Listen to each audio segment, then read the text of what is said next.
Hey Astro family, I hope you guys are all doing well. I missed doing the one-on-one ascendant sign, rising sign readings, but I am going to get back to those.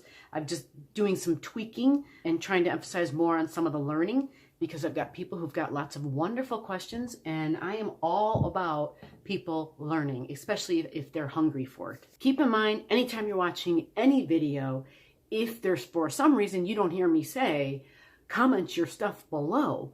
Just know, any question you have, any astrology question, do not hesitate. I look forward to reading the comments, getting your feedback, understanding more what it is that you don't have, so that I can see if I have the tools, the ability to give you what you need. It might seem silly, it might seem, you might feel like, oh my God, she's gonna think I don't know enough, or I'm stupid, or don't do that. Don't go there. Don't even bother with that. This is all about us understanding we're a community, and each member of this community is understood and heard. Okay, so please never hesitate. There is no curiosity that is too small. Just put your stuff down below. If you have never been here, put your birth digits in, put your birth data in, and I can at least pull you up and I can see you astrologically, and I can give you a really solid answer. These solid answers come from there. Take it slow. Comment below. Peace out. Okay, so what we're going to do now is see where it says add new person. We're going to click on that. Add new person. June 5th eclipse. Okay, so we're going to event. So if you're at home, put in where you live. So here we have June 5th eclipse. What is the first thing you see that jumps out? Yeah, I have the aspect lines on. Look at this. This is a T-square. See the red triangle? See this T-square? The moon is squaring Mars. The moon, which by the way, this is an eclipse, okay? You've got the moon at 15 degrees and the sun at 15 degrees in opposition. Okay, they're exact. So we've got the moon. This is going to be called a south node eclipse, because the transiting north node is in Gemini at 29, which means the transiting south is at 29. Here's something I want you guys to pay attention to. See the galactic center I've got marked there at 27 degrees? This means that the moon's nodes, the transiting node, is going to be conjunct the galactic center. It's at 2905 here. Now I realize in May, when we were looking at the full moon and the new moon, the nodes were at 29 degrees. But when you have slower moving planets or aspects or points in a sky, which is really what the moon's nodes are, it's really not a planet. You know, it's not an asteroid. It's like an energetic point. The nodes at that time, just to give you an idea, they were like at 29. Like on the 7th, the node was at 2948. Okay, and so when you have these slower moving objects, you pay more attention to the minutes. So this reads 29 degrees and 5 minutes. Okay, so when we had our full moon on the 7th of May, it was at 29 degrees and 48 minutes. When we had our new moon on the 22nd, it was at 29 degrees and 14 minutes. Well, now we're at the eclipse and it's at 2905. And you look where the galactic center is, 2708. So it's like almost an exact 2-degree orb. And the galactic center is considered source. It's considered point of creation for our galaxy. Anytime you have planets going over that spot and becoming conjunct or squaring it or opposing it, it's usually pretty powerful. Just understand that this will add to energy. Okay, this lights something up even more. Everybody's going to be different in how they receive that energy, how they perceive it, how it feels for them. Seeing if you have something squaring this natally, everyone's going to have the galactic center that's alive right now anyway. Your birth galactic center is going to be like 25, 26, 27 degrees at the most, because it takes forever to move.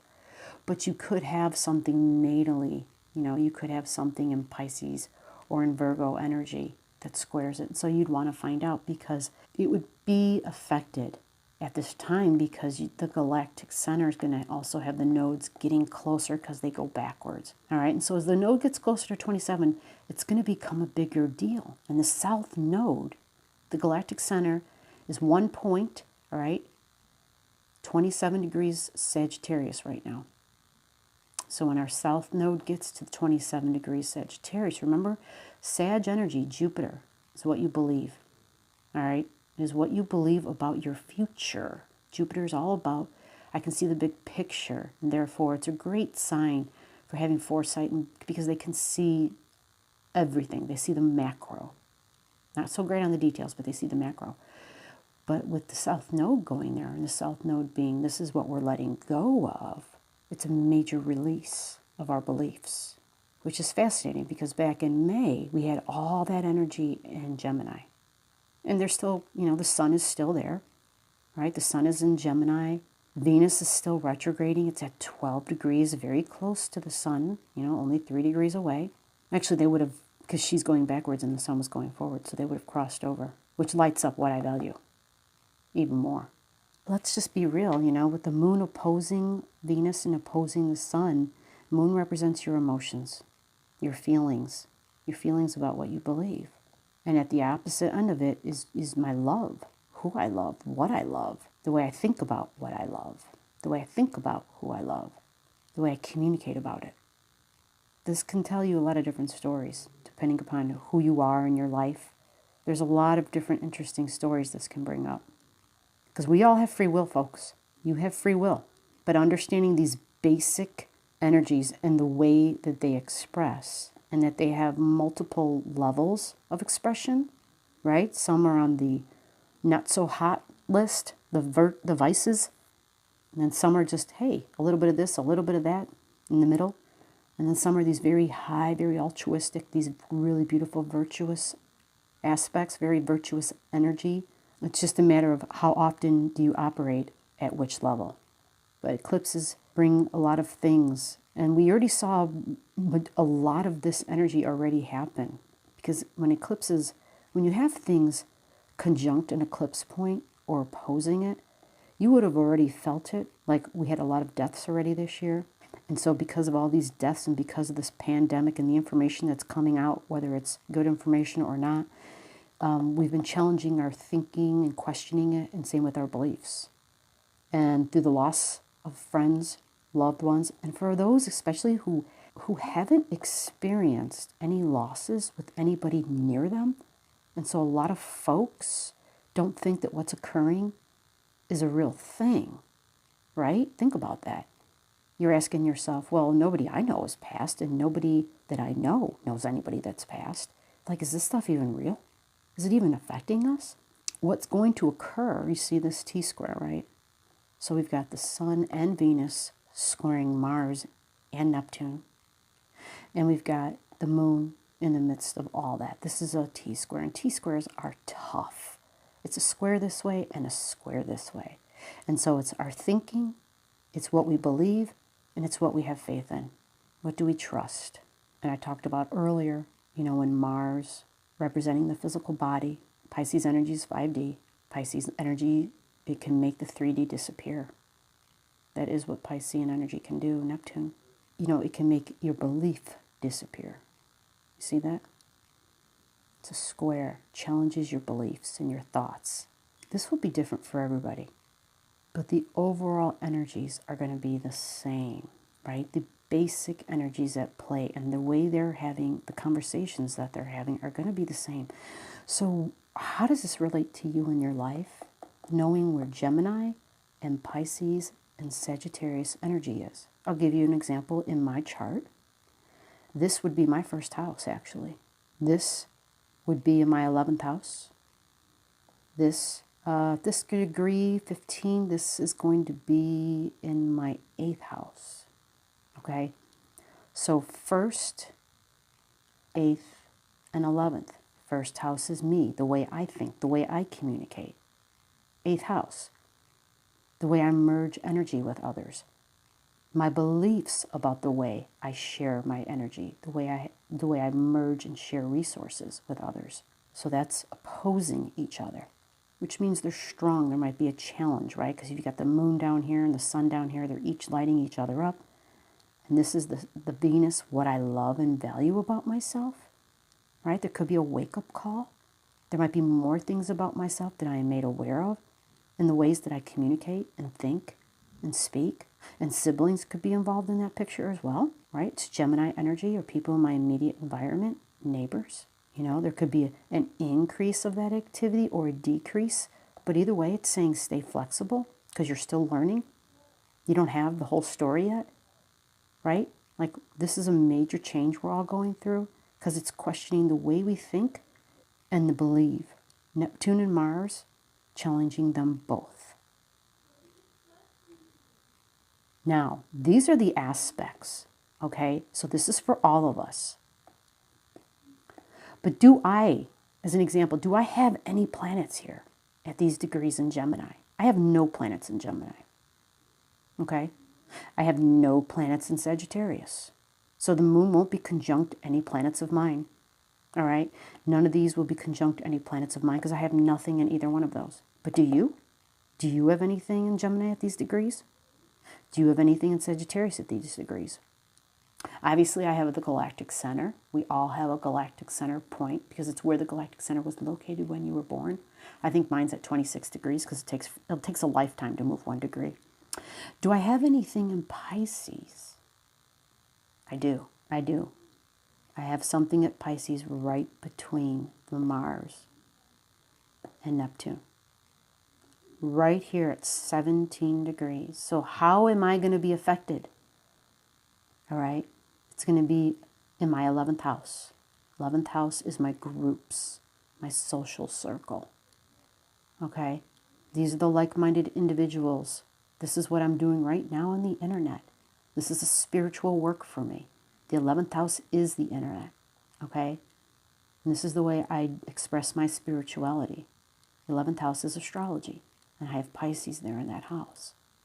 And so I have a planet there in between Mars and in between Neptune. But I don't have anything here or anything here. However, I am going to have these transiting planets, right? And one of my natal planets part of this T-square. So what about you? Do you have anything in this area? And I would say between 15, 16, 17, 18, 19, 20, and 21 degrees of Pisces. That's the area you're going to look. You're going to look here. Do you have anything? We'll give it like a 2-degree orb. Do you have anything like 13 degrees to 17 degrees of Sag? Do you have anything, we'll just say 12 degrees to 16/17 degrees of Gemini, all right? If you have anything that's exactly at these, right, it's going to be a lot stronger, okay? The bigger the orb, meaning the further away it is, it won't be as strong. And if you have something at all of these points, it's going to be intense, testing, right? Difficulties, because that's what the T-squares do. You have to do something with a T-square. You can't just sit on it. You have to make a decision. You have to take some sort of action. You have to do something. Something has to change. You're tested in some way. You want to do something, you're told no. So you turn around and you want to do something this way, you're told no. And then at the same time, your emotions are involved. And the sun is lighting up the emotions from something. Communication and a belief, right? And your faith is all being tested. Now, let's talk about the South Node being here.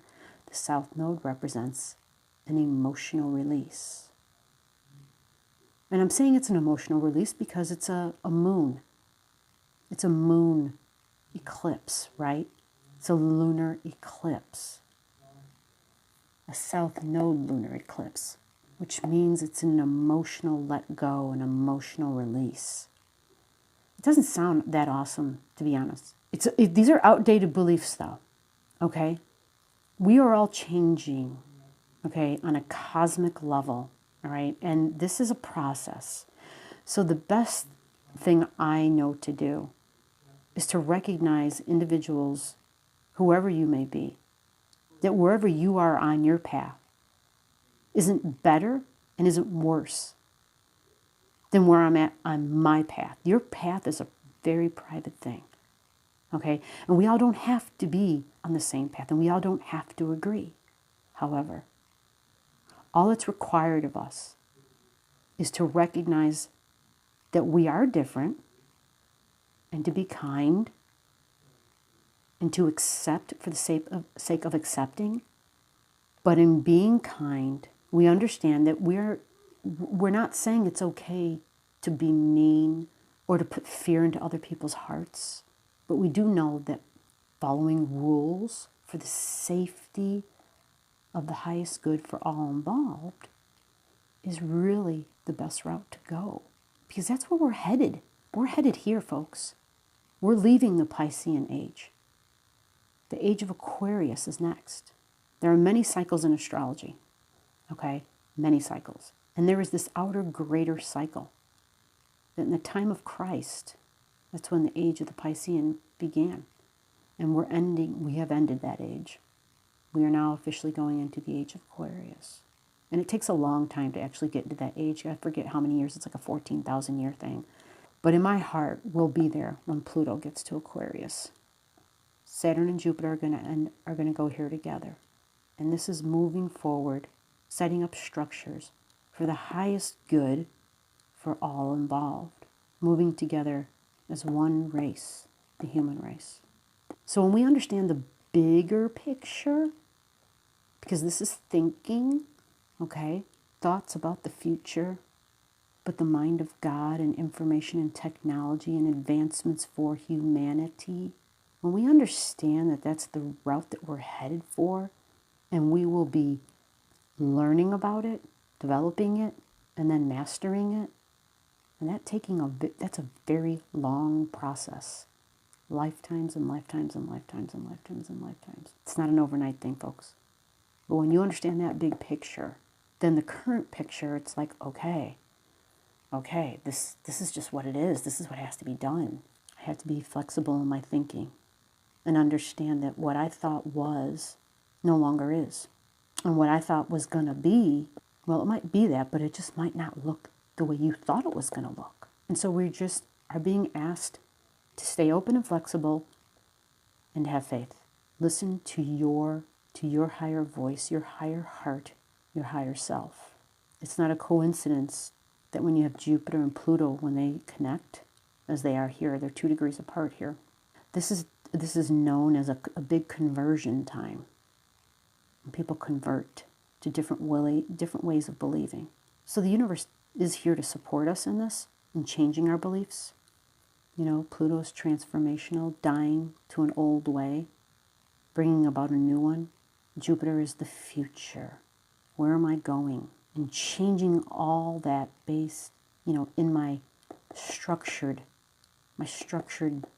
life, whatever forms of structure I have set up that had been set up over long periods of time, because we're talking Capricorn. Capricorn is all about big business, right? Big companies and government, like the post office, right? Different ways of business, things that are handled on a super large scale. And so understanding that that's outdated stuff and we're not going back to the way things were. And so in order for that to happen, we've got to have change. We're understanding this is all going away. And we're going to find out what that means, what that's going to look like.